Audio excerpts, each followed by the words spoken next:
தாவேகா தொண்டர்கள் ஃபுல்லாக திருச்சி வேலுச்சாமிக்கு அவ்வளோ ஆதரவாக இருக்காங்க. அவனை இன்னைக்கு நீங்கள் ஆளுங்கன்னாலும் உங்களே வாழ்காங்குவான், அடுத்த நிமிஷம் நீங்கள் ஒளிங்கன்னா உங்களே கெட்ட வருங்குவான். அதனால தானே அவங்கள தற்கூறிங்கிறாங்க. பண்ணிக்கிட்ட போய் சாக்கடையில் இறங்கணுமா அப்படின்னு சில பேர் ஒதுங்குறாங்க. இப்போ அவர் திமுகவை விமர்சிக்கிறதுனால தான் நீங்கள் பதில் சொல்லுங்கள். எல்லா தலைவர்களையுமே திமுக வேற ஆள் கிடையாதா சார்? திமுக ஆள் இல்லைங்கிறத விட திமுக இருக்கிறவன் எல்லாமே இவர் தான் ஆளுங்கிறப்ப நம்மளுக்கு என்ன, நானும் நீங்களும் வெளியில அது நம்ம சொல்லவே முடியாது. ராகுல் காந்தி காங்கிரஸ்ல யாரும் இல்லையா? ஒரு சீரியல் நடிகைகிட்ட ஒரு வெல் நோன் எக்ஸ்போஸ்ட் ஃபிகர்ட்ட கூட இல்லை, ஒரு பிரைம் மினிஸ்டர் கேண்டிடேட்டு காந்தி பரம்பரைங்கிறீங்க, நீங்க தோத்துட்டு வரீங்க, அப்போ உங்கள் வாரிசுடைய அடையாளம் அழிந்து போகிறது, இங்கே ஒரு வாரிசு ஏற்கப்படுகிறதுங்கிறப்ப அப்போ அந்த வாரிசை நீங்கள் கீழ்த்தரமாக பேசுவதற்கு உங்களுக்கு தகுதி இருக்குதா? அடுத்த நிமிஷம் உங்ககிட்ட அதானே பாயும். ஒரு குடும்பத்துக்குள்ளாரையே இருந்துக்கிட்டு நாளைக்கு அந்த குடும்பத்தை கேவலமாக பேசுகிறப்ப 4 பேர் நாளைக்கு உங்ககிட்ட காது கொடுக்க தான் செய்வான். இப்போ இந்த பிரச்சனையை பேசி ஊடக வெளிச்சம் பெறுவதற்கு தாவேகால வந்து அழைக்கிறாங்கன்ற மாதிரி. ஆமாம், அவர் சொல்லுவார். எஸ்ஏசி நேற்றுக்கு பேசினாரு, காலைல விஜய் கூப்பிட்டாரு, எல்லா புட்டாவும் விடுவார். நான் தான் சொல்கிறேன்ல, அவர் நாளைக்கு அவருடைய குடும்பத்தில் இருக்கிறவர்கள் சொல்கிறதே அவர் மனநிலை பாதிக்கப்பட்ட பிறகு தாங்க பேசுவார். 2 நாள் மருந்து போடலன்னா 3ஆவது நாள் ஒரு மாதிரி ஆயிடுவார். கற்பனை கதைகளில் வாழ்வாருங்கிறாங்க.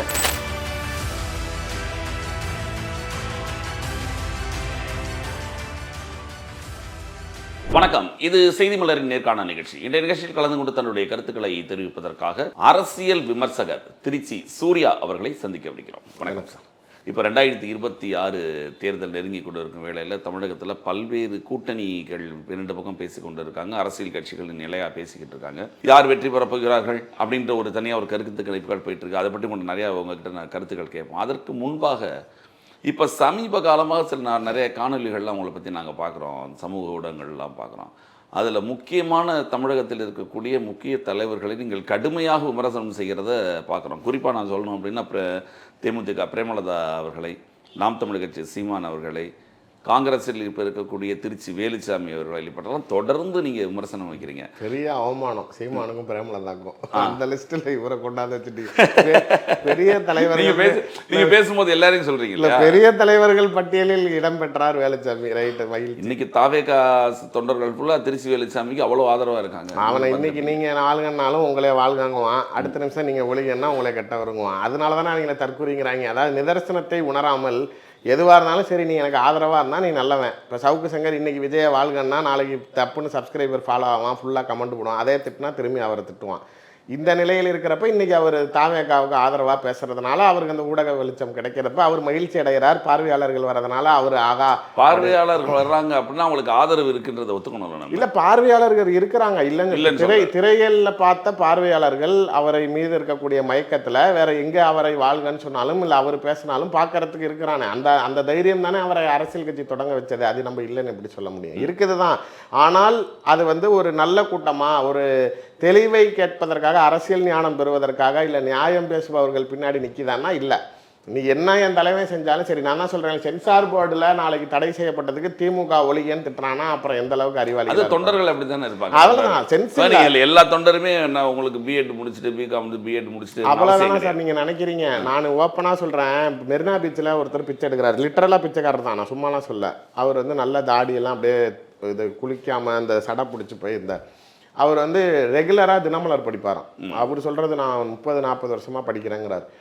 அன்னைக்கு ஏதோ அந்த பீச்சில் எல்லாம் அந்த யூடியூப் சேனல்கள்லாம் பேட்டி எடுக்கிறப்ப அவர்கிட்ட ஏதோ பைட் எடுக்கிறாங்க. அதில் நீட் எக்ஸாமை பற்றி நீங்கள் என்ன நினைக்கிறீங்கன்னு யார்கிட்டயோ கேட்டப்போ அவர் பக்கத்தில் உட்காந்துருந்தவர் ஏன்ட்டெல்லாம் கேட்க மாட்டியா அப்படின்னு, சரி என்ன தான் சொல்கிறாருன்னு கேட்கணும். அதில் ஒரு பெரிய லாஜிக்கல் ஃபேக்டர்ஸ் பேசுகிறாரு. யாரை சொல்கிறீங்கன்னா நீட் நாராயணன் நம்ம சேனல் தான் எடுத்தோம். ரைட்டு, நம்ம சேனல் தான் எடுத்துட்டு அவர் இப்போ ரெகுலராக அவர் பேசுறத பார்த்தீங்கன்னா மினிமம் 2.5 லட்சம் 3 லட்சம் அவ்வளோதான். உண்மையிலேயே அது பேசுவார். தெரிஞ்சு என்னன்னா அவர் எடுத்த யூடியூப் சேனல் ஒன்றும் பிரபலமான யூடியூப் சேனல் இல்லை. அந்த சமயத்தில் அந்த வீடியோ கூட அவர் எடுத்தது, ஏன்னா அவங்க நிறைய பப்ளிக் ரிவ்யூ எடுத்திருக்காங்க. ஒரு வீடியோ ரிவ்யூனா ஒரு 60-70 பேரோட போடுவாங்க. ஸோ இவரோட பாட்டு பெருசாக பிரபலமாகல. நான் பிஜேபியில் இருந்தப்போ அவர் நீட்டை சப்போர்ட் பண்ணுறாரு, நான் கட் பண்ணி நான் என்னோட ட்விட்டர்லேயும் ஃபேஸ்புக்லேயும் போட்டேன் ஷார்ட்ஸு. 1 மில்லியனுக்கு மேலே லைக்ஸ் மட்டுமே. அதில் தான் அவர் கொஞ்சம் ஒரு லைம் லைட்டுக்குள்ளார அதான் இப்போ வர நம்ம வந்துட்டு தான் இருக்காரு. அது மாதிரி வர ஆரம்பிக்கிறாரு. இப்போ நான் அவரை பார்க்குறப்ப அந்த தோற்றமே டோட்டலாக மாறி ஓ இவரா அவரு அப்படின்னு தெரிகிற அளவுக்கு, அதாவது அவருடைய வெளித்தோற்றம் டோட்டலாக மாறிடுச்சு. பட் லாஜிக்கலி அவர்கிட்ட ஃபேக்ட் இருக்குங்கிறதுக்காக நாளைக்கு இவ்வளோ அவர் ஒரு மேக்ஸ் டீச்சர் அவர். இல்லை பட் என்ன இருந்தது அந்த நிலையில் அப்படி இருந்தப்ப எனக்கு பார்க்குறப்ப, அதாவது எந்த நிலையில் இருந்தாலும் ஒரு பிச்சைக்காரராக இருந்தாலும் பேசக்கூடிய விஷயத்தில் கருத்து இருந்தால் நாளைக்கு அந்த மக்கள் கவனம் திரும்புதுங்கிறப்ப அந்த கருத்தில் நியாயம் இருக்கிறது, அந்த மக்களை பாராட்டலாம். நீ நாளைக்கு என் தலைவன் எது செஞ்சாலும் சரி ஆனால் நீ வாழ்கன்னு சொல்லணும் அப்படிங்கிறப்ப அது எந்த ஒரு வகையில் அதை பார்க்குறாங்கங்கிறதுக்காக நீங்களும், அதாவது இருக்கிற இப்போ தாவேக்கா வாழ்கன்னு வேலுசாமி சொல்கிறதெல்லாம் சரியாக இருக்கலாம், காங்கிரஸிலிருந்து சொல்லலாமா? இல்லை, அதில் அவர் வைக்கிறது குற்றச்சாட்டு என்னென்னா, நாங்கள் ஆட்சியில் அதிகாரத்தில் பங்கு அப்படிங்கிறது ஒரு காங்கிரஸ்காரன் நான் கேட்குறேன், இதில் என்ன தப்பு? சார் இப்போ நீங்கள் ஒரு சேனலுக்கு என்கிட்ட வரீங்க, எனக்கு 1 லட்ச ரூபா சம்பளம் கொடுங்க, நான் ஆல்ரெடி உங்களுக்கு 25,000 தரேன், 1 லட்ச ரூபா கொடுங்கிறதுக்கு உங்ககிட்ட ஸ்டஃப் இருக்கணுமா இல்லையா?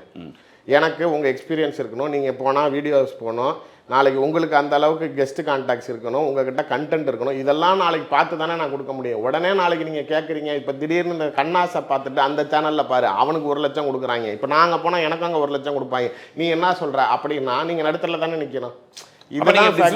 டிஸ்மிஸ் பண்ணிடலாமே. யாரு நீங்க? அந்த கட்சி அந்த மாதிரி நேஷனல் பார்ட்டிஸ் எல்லாத்துலயுமே அது ஒரு பிரச்சனை. இப்ப சுப்பிரமணிய சாமியை பிஜேபினால் நீக்க முடியுதா? என்ன செய்ய முடியுது? இன்னமும் அவர் வந்து வெளியில தன்னை பிஜேபி காரன் தான் பறைசாற்றுகிறாரு. நேஷனல் பார்ட்டியை பொறுத்த வரைக்கும் அவங்களுடைய பைலால யாரையுமே நீங்கள் அந்த மெம்பர்ஷிப் சேர்க்குறாங்கல்ல, அப்போ பார்த்தீங்க அப்படின்னா நாளைக்கு இத்தனை கோடி பேர் உறுப்பினர்கள், இப்போ பிஜேபி சொல்கிறாங்க நாங்கள் 10 கோடி பேர் வச்சுருக்குறோங்கிறாங்களா, அந்த மெம்பர்ஷிப் சேர்க்குறப்ப அந்த வெப்சைட்டில் 0 பண்ணிடுவாங்க. ரெஃப்ரெஷ் பண்ணிவிட்டு மறுபடியும் யார் சேர்றாங்க, அதை சேர்ந்தால் 3 வருஷமோ 4 வருஷமோ அந்த பீரியட் ஆஃப் டைம், அந்த 4 வருடம் வரைக்கும் ஒருவரை அடிப்படை உறுப்பினர்லேருந்து தேசிய கட்சியில் நீக்கவே முடியாது. இதுதான் நிதர்சனம். அவரை நான் என்ன கேட்குறேன்னா, பதவியில் இருக்கிறாங்கன்னா கட்டலாம், இல்லை அடுத்த அதை கொடுக்க விடாமல் பண்ணலாம், எதுவுமே இல்லைங்கிற விரக்தியில் பேசுகிறவருக்கு வேற எதை எடுப்பீங்க? 50 ஆண்டு காலமாக தமிழகத்தின் ஊர்கள் தோறும் பேசுகிறேன், மேடை தோறும் பேசுகிறேன், என்ன பயன்? நீங்கள் உங்களுக்கு என்ன கிடைச்சது, இல்லை உங்களால் இந்த கட்சிக்கு என்ன கிடைச்சது சொல்லுங்கள். பேசிக்கிட்டே இருந்தால் மட்டும் என்ன பயன் கிடைச்சிருச்சு? காமராஜர் காலத்திலிருந்து ஒரு அரசியல் பண்ணுறோம் அப்படின்னு சொல்கிறவங்களை நம்ம வந்து இல்லை அப்படின்னு சொல்லி மறுக்க முடியாது. பதவிகள் இல்லாமல் வயசுக்கு வேணா மரியாதை கொடுக்கலாம் சார். அதாவது இப்போ நீங்கள் கேட்குறது 65 வயசுக்கு மேலே ஆயிடுச்சு, சீனியர் சிட்டிசன் ஏதோ பார்த்து செய்யுங்கிற மாதிரி இருக்குது. வயதுக்கு வேணா மரியாதை கொடுக்கலாம், அனுபவத்துக்குங்கிறப்ப அதுக்கு உண்டான வரலாறு இருக்கிறதா அப்படின்னு கேட்கணுமா இல்லையா? அதுதானே நான் இல்லை. நீங்கள் குறிப்பிட்டு நீங்கள் அவரை நிறையா விமர்சனம் பண்ணுறதுக்கு என்ன காரணம் சார்? அவர் எடுக்கிற வெப்பன் என்னவோ அதில் தானே நம்ம திரும்பி ரிட்டாலியேட் பண்ண முடியும். நான் நாளைக்கு நீ அருவாள் எடுத்துகிட்டு வரப்போ நான் போய் நாளைக்கு இல்லை, அவர் தனிப்பட்ட முறையில் உங்களை எதுவும் பேசியிருக்காரா? அப்படி எதுவும் பேசுனது இருக்கு? நான் கேட்கறது அவர் எந்த வகையிலும் எந்த தலைவரையும் தனிப்பட்ட, நீங்கள் சொல்கிற மாதிரி இப்போ தாவேக்கா வாழ்கனே சொல்லட்டும், கட்சிக்கு பங்கு வேணும்னே கேட்கட்டும், அதிலலாம் எனக்கு நியாயம் இருக்குது. ஆனால் விமர்சிக்கக்கூடிய வகைன்னு ஒன்று இருக்குது இல்லை, எல்லா தலைவர்களும் நீங்கள் செய்கிற அளவுக்கு, அதாவது உங்கள் அனுபவம், உங்கள் வயது, நீங்கள் கடந்து வந்த பாதையில் இருக்கக்கூடிய அதே தலைவர்கள் நீங்கள் எடுக்கக்கூடிய ஆயுதத்தை எடுக்க தயங்குகிறார்கள். அதனால நீங்கள் பெரிய வீரர்னு ஆயிராதுல்ல. அதாவது இவ்வளோ கேவலமாக நம்ம இறங்கணுமாடா, பண்ணிக்கிட்ட போய் சாக்கடையில் இறங்கணுமா அப்படின்னு சில பேர் ஒதுங்குறாங்க. இப்போ அவர் திமுகவை விமர்சிக்கிறதுனால தான் நீங்கள் பதில் சொல்லுங்கள். எல்லா தலைவர்களையுமே திமுகவில் இப்போ எங்கள் அப்பாவை பேசுகிறதுமே சொல்லுங்கள், பர்சனலி ஸ்பீக்கிங். நான் என்ன சொல்கிறேன், இப்போ இவர் வந்து ஒரு ஐடென்டிட்டி எடுக்கிறார். எப்போலேருந்து இந்த சம்பவம் நடந்துச்சு அப்படிங்கிறாருன்னா, காமராஜருக்கு வந்து உடல் உபாதை ஏற்பட்டப்போ முதலமைச்சராக கலைஞர் இருந்தப்போ தமிழ்நாட்டில் இருந்த எல்லா சர்க்கியூட் ஹவுஸ்லையும் ஏசி பண்ணி கொடுத்தாரு அப்படின்னு நாளைக்கு எங்கள் அப்பா பேசுகிறப்ப இதை இவர் வந்து விகரஸாக எடுக்கிறார். நீங்கள் இப்போ சொல்கிற அதே ஃபேக்ட்டுக்கே வரேன், அப்பையும் அந்த கண்டென்ட் ஓரியன்டாக அவர் பேசலை. எங்கள் அப்பா மேலே தனிநபர் விமர்சனங்கள், அவருடைய சில பர்சனல் மேட்டர்ஸு, இது அதுன்னு நாளைக்கு அவரை தரம் தாழ்ந்து அவனை இவனைங்கிறது, இவனுக்கெல்லாம் என்ன தகுதி இருக்குது, இத்தனை தடவை எம்பி கொடுத்தீங்க, அவன் யார் தெரியுமா, எங்கேருந்து வந்தான் தெரியுமா, எப்படி வந்தான் தெரியுமா, இப்படின்னு பேசுகிறப்ப அந்த நிலையில் கூட நான் இறங்கலை. இது என்ன அப்படின்னா, இது ஒரு கம்யூனல் ப்ராப்ளமாக கிரியேட் பண்ணுறதுக்கு தான் ப்ளே பண்ணுறாரு. இந்த இப்போ நான் நாளைக்கு உட்கார்றப்ப எனக்குள்ளார அந்த ஜாதி உணர்வு இருக்குது, நான் இந்த ஜாதிக்காரங்கிற எனக்கு அந்த பெருமை இருந்தால் இங்கே வந்தோடனே நீங்கள் என்ன கம்யூனிட்டின்னு கேட்பேன், இந்த கேமராமேன் என்ன கம்யூனிட்டின்னு கேட்பேன். மற்றவர்கள் என்னன்னு தெரிஞ்சுக்கணும்னு நினைக்கிறவனுக்கு அந்த ஜாதி உணர்வு, அந்த பெருமை இருக்குதுங்கிறது. இப்போ நான் இவர்கிட்ட ஒரு பேட்டி எடுக்க போன ஒரு யூடியூப் சேனல் பையனையே நிருபரியே நாளைக்கு ஏதோ ஒரு சூழ்நிலை ஏதோ கேள்வி கேட்டிருக்காரு. கேட்டோன்னே நீ வேறு ஏதோ அஜெண்டாவில் வந்திருக்க, நீ ஆஃப் பண்ணு அப்படின்னு, கேமரா ஆஃப் பண்ணணும், என்ன ஆளு அப்படின்னாராம். சொல்ல மறுத்திருக்காரு அந்த பையன். எந்த ஊர் எந்த ஏரியான்னோன்னா அவன் ஏரியா சொன்னதை வச்சு இவர் ஸ்மெல் பண்ணி இந்த கம்யூனிட்டின்னோன்னா அவன் சிரிச்சிருக்கான். சிரிச்சோன்னா அவன் ஜாதி பத்தியை காட்டிட்ட பத்தியா அப்படிங்கிறான். இது எதுக்கு நான் சொல்கிறேன்னா, அவர் எல்லோரையும் அந்த பார்வையில் பார்க்குறப்ப அந்த உணர்வு இருப்பதால் தான் ரெட்டியார் சங்க மாநாட்டில் ஏறுறாரு. ஒரு அரசியல் கட்சியாக இருக்கக்கூடிய தலைவராக இருக்கிற நீங்கள் நாளைக்கு கேஎன்ஆர் ஏறுறாரு, KKSR ராமச்சந்திரன் ஏறாரு, பிஜேபி ராமசீனிவாசன் ஏறாரு, இவரும் ஏறாரு, நாங்கள் எல்லா கட்சியிலையும் பெரிய இடத்துல இருக்கோம்னு சொல்கிறவர் மேடையில் பேசுகிறப்ப என்ன சொல்கிறாரு, நாங்கள் ஆட்சி அதிகாரம் எங்களுக்கு கிடைக்கிறதுக்கு நீங்கள் உறுதுணையாக இருக்கணும், அப்பதான் நாளைக்கு நாங்கள் இருக்கிறப்ப நீங்கள் எங்ககிட்ட வந்து வேற எதுவுமே சொல்ல வேணா, நான் ரெட்டியார்னு சொல்லு, நான் உடனே உனக்கு வேலை போட்டு தரேங்கிறாரு. ஸோ இந்த நீங்கள் தென் மாவட்டத்தில் பார்க்க போனீங்கன்னா நாடார் சமூகத்தில் இந்த பல தலைவர்களும் நாங்கள் நாடார் சங்கம் இதுலேயும் கலந்துக்கிறாங்க, அரசியல் கட்சியிலையும் இருக்காங்க. இல்லை சார், அது மெஜாரிட்டி. அந்த சைடு நீங்கள் அவங்கள தவிர்த்து நிற்க முடியாது, அது உங்களை சப்போர்ட். நான் சொல்கிறது இந்த பிராண்டிங் பண்ணுற அளவுக்கு நீங்கள் உங்களுக்கு மாசு இருக்கா முதல்ல, அது ஒன்று. ரெண்டாவது விஷயம், அப்போ அந்த உணர்வை அந்த சமுதாய பார்வையில எல்லாத்தையும் பார்க்கறதுனால இதை எப்படி கொண்டுட்டு வராரு அப்படின்னா, இப்போ காமராஜருக்கு கலைஞர் ஏசி போட்டு கொடுத்தாருங்கிறது புதுசாக திருச்சி சிவா சொல்லலை. நாளைக்கு நெஞ்சுக்கு நீதியில் கலைஞர் வந்து 93 வெளியிடப்பட்ட வரலாறுலேயே குறிப்புகளில் இருக்குது. அதுக்கப்புறம் காங்கிரஸ்காரர்கள் யாரும் உப்பு போட்டு சாப்பிடலையா? ஏன் அந்த நெஞ்சுக்கு நீதியை பற்றி நீங்கள் கருத்து விமர்சனம் பண்ணலை? பல மேடைகளில் நாளைக்கு கலைஞர் பேசியிருக்காரு. என்னை பொறுத்த வரைக்கும் ஒரு விஷயமே என்ன அப்படின்னா, நல்ல தலைவருக்கும் எளிமையான தலைவருக்கும் வித்தியாசம் இருக்குது. எளிமையானவர்களாக இருந்தால் நல்லவர்களாக இருப்பாருன்னு அர்த்தமா? எனக்கு அது புரியல. நீங்கள் ஏன் அதில் நான் காமராஜரை பிராண்டிங் பண்ணணும்னு நினைக்கிறீங்க? பர்சனலி ஸ்பீக்கிங், நீங்க இப்ப காமராஜரை பத்தி இப்ப ஒரு டாபிக் தேவையில்லை, அதாவது அந்த மேடையில் அவர் பேசியது நாளைக்கு நாடார் சங்கத்து மேடையிலே காங்கிரஸ் கூட்டத்து மேடையிலே காமராஜர் இழிவுபடுத்த வேணுங்கிற எண்ணத்தில் எங்க அப்பா பேசல. வேறு வேறு சித்தாந்த வேறு வேறு எண்ணத்தில் வேறு வேறு அரசியல் தலைவர்களாக எதிரும் புதிருமா இருந்தாலும் கூட, ஆனால் நாளைக்கு மற்றொரு எதிர்த்தரப்பில் இருக்கக்கூடிய ஒரு தலைவருக்கு ஒன்று முடியலங்கிறப்ப உடனே ஓடி போய் செய்தவர் கலைஞர். இவ்வளவுதானே. தன்னுடைய கலைஞரை பெரிதா சொல்றதுக்காக காமராஜர் ஒரு வார்த்தை வந்து, நீங்க இப்ப கக்கனுக்கு விட முடியாம இருந்தப்ப நாளைக்கு யார் போய் உதவி பண்ணான்னு சொல்றப்ப கக்கனை சப்ரஸ் பண்ணலையா? மருத்துவ வசதி இல்லாம இருந்தாரு அப்படின்னு நீங்க அவரை கேவலப்படுத்துறீங்க. நீங்க ஒரு இயலாமையில் வந்து நிற்கக்கூடிய இடத்தில் தீப்பொறி ஆறுமுகம் வராரு, நாளைக்கு அதுக்காக ஒருத்தர் உதவினாரு, உடனே தீப்பொறி ஆறுமுகத்தை நீங்கள் சப்ரஸ் பண்ணுறீங்கன்னு சொல்ல முடியுமா? அதாவது பெருந்தன்மையை பேசுவதாக நாங்கள் நினைக்கிறோம். நீங்கள் அதை சிறுமைத்தனமாக பார்க்கும்போது உங்கள் பார்வை தவறாக இருக்கிறது தான். அவர் திமுகவுடைய மேடையில் திமுக தலைவரை உணர்ச்சி பொங்க நாளைக்கு தொண்டர்கள் மத்தியில் குசிப்படுத்துறதுக்கு இப்போ தாவேகா மேடையில் ஏறினாலே 100% நீங்கள் திமுகவை திட்டுற மாதிரி இல்லையே. உங்கள் தலைவர் பெருமையை பேசுவதற்கு அந்த கட்சியில் இருப்பவர்களுக்கு உரிமை இல்லையா? ஒன்று. ரெண்டாவது விஷயம், நீங்கள் இதற்கு எப்படி அழகாக ப்ளே பண்ணுறீங்க அப்படின்னா, மேடைகளில் கலைஞர் பேசின பல மேடைகளோடைய கருத்துக்கள் இருக்குது. காமராஜர் நினைவிடத்தில் இன்னும் அவர் கட்டிலுக்கு அருகில் விண்டோ ஏசி வச்சதுக்கு உண்டான ஆதாரங்கள் இருக்குது. காமராஜர் இன்னும் எளிய நபர் வாழ்க்கையில் கொண்டுட்டு போனார்னு இல்லை. அவருடைய கார்கள், ஆடம்பரமான வாகனங்கள், பங்களாவே இன்னும் நாளைக்கு முதலமைச்சர் அந்த ஒரு காரில் போனார். அதை தானே சொல்கிறேன். இல்லை, அதை தான் சொல்கிறேன். அப்போ நீங்கள் முதலமைச்சராக இருக்க ஒரு ஏசியை போட்டு கொடுக்குற தப்பு இல்லையில. இப்போ எல்லாரும் தான் ஏசியில் வாழ்கிறோம், அதுக்கு நம்மளாம் நாளைக்கு கெட்டவங்களாயிடுறோமா? நான் கேட்பது, பாண்டிச்சேரியில் இருக்கக்கூடிய முதலமைச்சர் இருக்கிறாரு, அவர் நாளைக்கு சைக்கிளில் போகிறாரு, எளிமையானவர்னு ஒரு தோற்றத்தை கொடுக்குறீங்க, ஆனால் பாதி பாண்டிச்சேரியை வளைச்சி போட்டு வச்சிருக்காரு. இப்போ இந்த மாதிரியான ஒரு செக்டருக்குள்ளார நீங்கள் காமராஜரை கொண்டுட்டு வந்து, இப்போ ஒன்றும் இல்லை, முக்தாரு நாளைக்கு காமராஜரை பற்றி பேசுகிறாருங்கிறீங்க. அவர் பேசின அவ்வளோ வார்த்தையும் நாளைக்கு அர்ஜுன் சம்பத் பேசினது. ஆனால் அர்ஜுன் சம்பத்துக்கு எதிர்ப்பு போல, அதே முக்தார்ட்ட போகுது. எதுக்கு அப்படின்னா, உடனே முஸ்லீம் நாளைக்கு நாடார பேசிட்டான், இதே அவங்க அப்பா பேசிட்டாருன்னா தேவர் நாளைக்கு நாடார பேசிட்டான். இந்த கம்யூனல் கிளாஸை கிரியேட் பண்ணி விட்டு இங்கே நாளைக்கு உருவ பொம்மைகளை இருக்க வச்சு அந்த மொத்த சமூகத்தையும் நாளைக்கு திமுகவுக்கு வாக்களிக்க மாட்டோம்னு நாளைக்கு அங்கங்கே சில பிரச்சனைகளை உருவாக்கக்கூடிய வேலையில் திருச்சி வேலுசாமி ஈடுபடுகிறார். இதான் வேலை. நீங்கள் அதனால தான் அவர் பர்சனலாக நீங்கள் என்னென்ன காரணங்கள்னு நான் சொல்கிறேன். பேசிக்கலி ரீசன், நீங்கள் முதல்ல விமர்சனம் பண்ணுற விதானம் ஒன்று இருக்குது. பர்சனல் அட்டாக்ல இறங்கக்கூடாது. ஒன்று.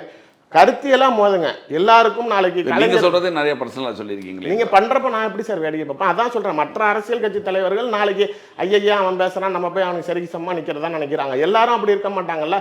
நாளைக்கு ஏதாவது சாதனைகளை பேசணும். நீங்க இதே 50 ஆண்டு கால அரசியல் வாழ்க்கை எங்க அப்பாவுக்கு. நாளைக்கு மிசாவில் 1 ஆண்டு கால சிறையில் இருந்தவர். உண்மையிலேயே சொல்லணும்னா எங்க அப்பா எங்க தாத்தா பாட்டியெல்லாம் பேசுறாரு. நாளைக்கு எங்க அப்பா 3 மாசத்துலயே தாத்தா இறந்துட்டார். 29 வயசில் எங்கள் பாட்டி இது விதவையாக இருந்தவங்க மறுமணமே பண்ணாமல் நாளைக்கு பிள்ளைங்களை இவ்வளோ தூரம் வந்து கரை சேர்த்துருக்காங்க. ஒரு விடோ லேடி. நாளைக்கு இவரும் அரசியலில் ஒன்றும் எந்த அடையாளமும் இல்லாமல் உழைக்காமலாம் வரல. எனக்கு தெரிஞ்சு அவர் 76 ஜெயில் மிஸ்ஸாக்கு போயிட்டு வந்ததுக்கப்புறம் 96 தான் திரும்பி அவருக்கு எம்பியே கொடுத்தாங்க. 20 ஆண்டு காலம் பதவிகள் இல்லாமல் இருந்தாலும் ஆனால் அந்த கட்சியோட உடன்பட்டு மேடைகளில் பேசுவதுன்னு இதே மாதிரி தொடர்ச்சியாக இருந்தவர் 30 ஆண்டு காலம் தொடர்ச்சியாக பாராளுமன்ற உறுப்பினராக இருக்கார். 45 ஆண்டு காலத்துக்கு பிறகு தனிநபர் மசோதா நிறைவேற்றி திருநங்கைகளுக்கு இன்னைக்கு தனி சட்டம் கொண்டுட்டு வந்தால் இந்த மாதிரியான இவ்வளவு சாதனைகள் இருக்கக்கூடிய நிலையில உடனே நாளைக்கு சசிகலா திமுக டெல்லி முகம்னா அவர் தானே, உடனே நாளைக்கு சசிகலா வாங்குறீங்க. கலைஞர் நாளைக்கு அவர் எத்தனை ஆண்டு காலம் எத்தனை முறை முதலமைச்சராக இருந்திருக்கிறார், எவ்வளோ சமூக மக்களுக்கு நாளைக்கு நல்லது செஞ்சிருக்கார், இடஒதுக்கீடுகளில் எவ்வளோ பிற்படுத்தப்பட்ட சமூகங்கள் முன்னேறி வந்திருக்குது, சமத்துவபுரம் கொண்டுட்டு வந்ததாக இருக்கட்டும், பல விஷயங்களில் மாற்றங்களை உருவாக்கி இந்த சமுதாயத்தை முன்னேற்றியவர். கல்லூரி வகைகளில் எல்லாருமே நாளைக்கு இந்த மாநிலம் இவ்வளோ வளர்ச்சி பெற்றிருக்குங்கிறப்ப கலைஞருடைய பங்கை தவிர்க்க முடியாதுன்னு சொல்கிறப்ப 3 பொண்டாட்டி கட்டினவர். இதெல்லாம் நீங்கள் எப்படி பர்சனல் அட்டாக் இல்லைன்னு சொல்லலாம்? அதாவது கருத்தியலாக பேசுங்க, அவர்கள் ஆட்சி நிர்வாகத்தில் இருக்கக்கூடிய தவறை சுட்டி காட்டுங்கள். நாளைக்கு சிம்பிளி செய்யுங்க, நாளைக்கு மக்களால் தேர்ந்தெடுக்கப்பட்ட நபர் உதயநிதி ஸ்டாலின். நாளைக்கு அவர் நின்று ஜெயிக்கிறதுக்கு அப்புறம் தானே மந்திரி ஆகிறாரு, அதுக்கப்புறம் துணை முதலமைச்சர் ஆகிறார்.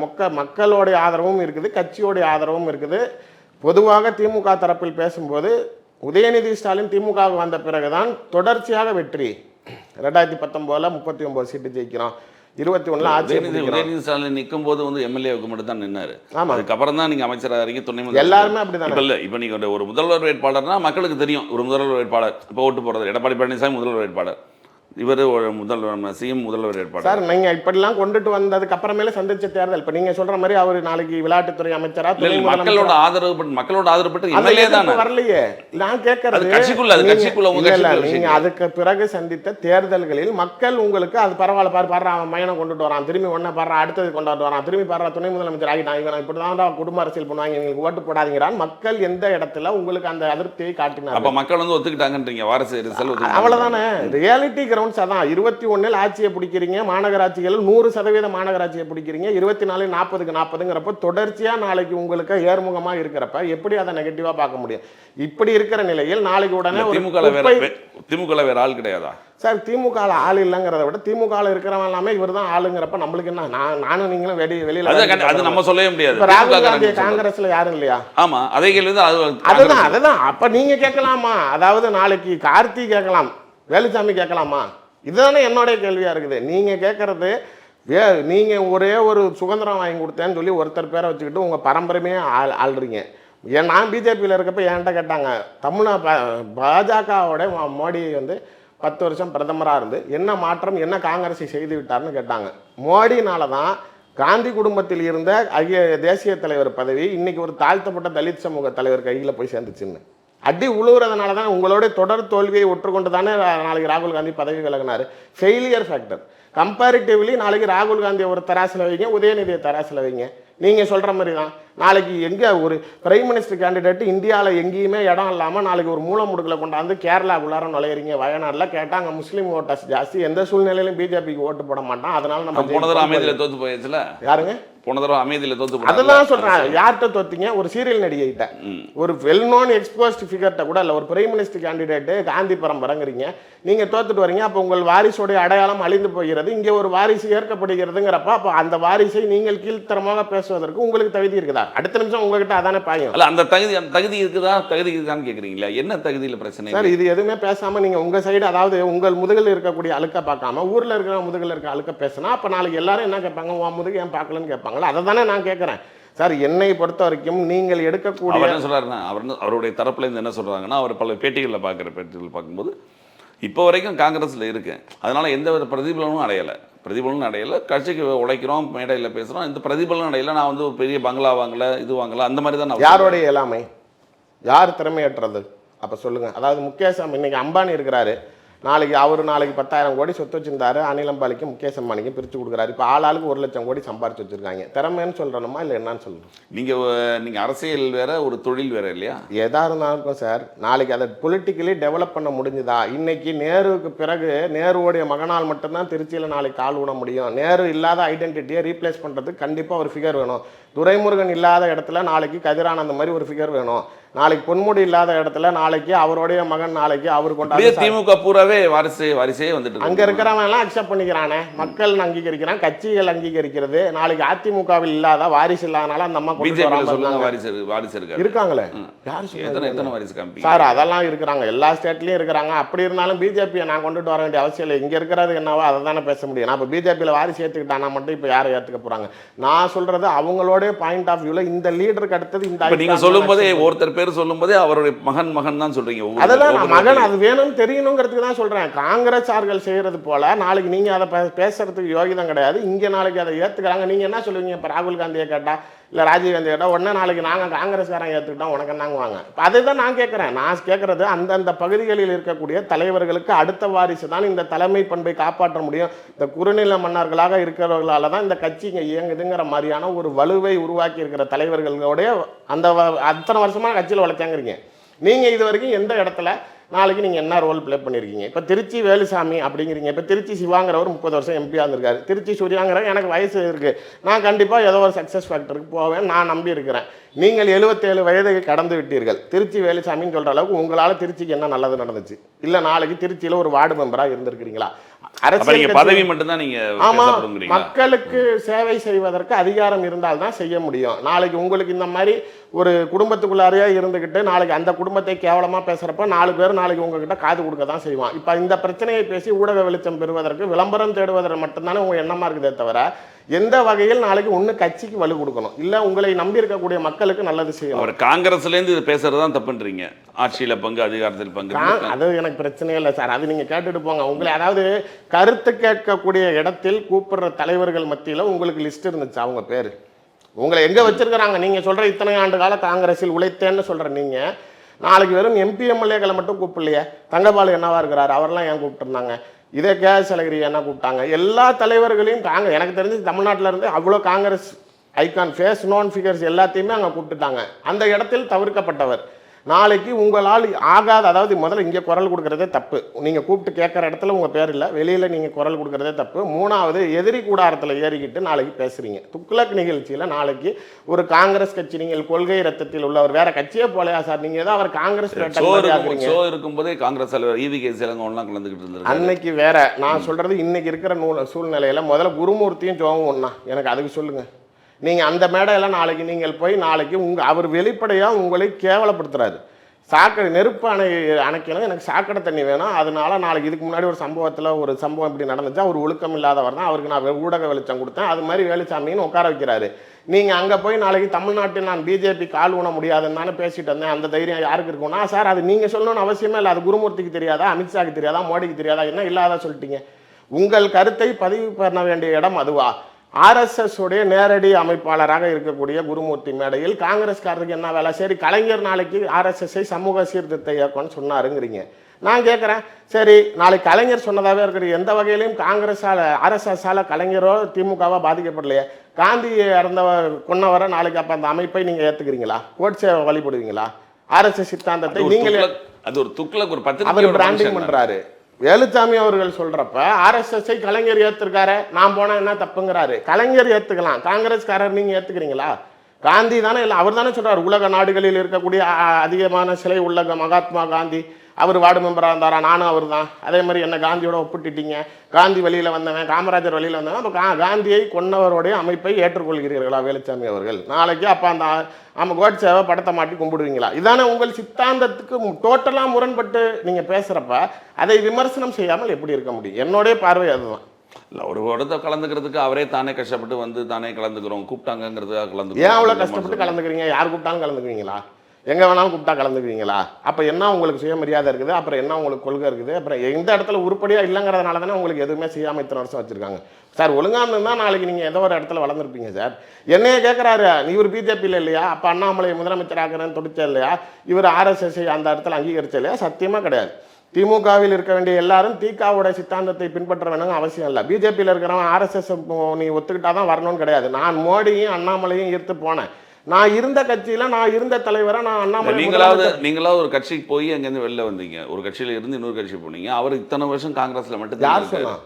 தெரியாதா வரலாறு? ஐயோ, நீங்க அடுத்த பேட்டி எடுக்கிறப்ப கேளுங்க. அவர் போகாத கட்சி இன்னும் ஒன்னே தான் பாக்கி, தாவேகா தான்.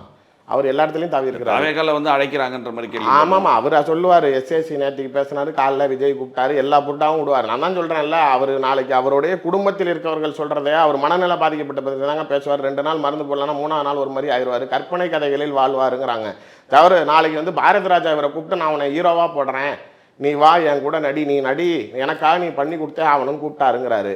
நாளைக்கு நான் தான் சொல்றேன், எல்லா தலைவர்களையும் இப்படிதான் கற்பனை கதைக்குள்ளார கொண்டுட்டு வந்து பேசுற மாதிரி அவர் தனிப்பட்ட ஜனதா கட்சிக்கு போயிருக்கிறாரு, பாரதிய ஜனதா போயிருக்கிறாரு, அதுக்கு முன்னாடி ஜனதால இருந்திருக்காரு, இந்திரா சாவன காங்கிரஸ்ல இருந்திருக்காரு, இந்திரா காங்கிரஸ்ல இருந்திருக்காரு, அகில இந்திய காங்கிரஸ்ல இருந்திருக்காரு. என்ன சார் நீங்க அவர் அதை போய் அது தெரியாம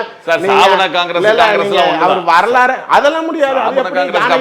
ஜானகி அம்மா டீமும் ஜெயலலிதாவும் ஒன்னா அவங்க சண்டை போட்டுக்கிட்டு பிரிஞ்சப்ப திருப்பி அதே அதிமுக தானே, அந்த லாஜிக் எல்லாம் பேச கூடாது. இப்ப டிடிவி கிட்ட இருக்கிறவனும் அதிமுக பிச்சைக்காரன் ஒண்ணு அமமுகவுக்கு போனா பாருங்க உள்ள ஆயிட்டாங்கல்ல இப்ப. இது வந்து ரொம்ப கேவலமா இருக்கு. நீங்க அதாவது வேலுச்சாமிக்கு நாளைக்கு பூஜா தூக்கணும்னு முடிவு பண்ணிட்டீங்க. அதாவது அந்த அளவுக்கு நீங்க அவ்வளவு கேவலமா இருக்குனதுக்கு அப்புறம் உங்களை பொறுத்த வரைக்கும் அப்ப எல்லாமே ஒண்ணுதான் வச்சுக்கோங்க. அதாவது 10 பொண்டாட்டி வச்சுட்டு 10 வீட்டுல இருக்கிற பொண்டாட்டி எதுவான் பொண்டாட்டி கூட போய் குடும்பம் நடத்தினாலும் அது பொண்டாட்டி தானே, அப்புறம் குடும்பம் நடத்திக்கிட்டான்னு சொல்ற லாஜிக்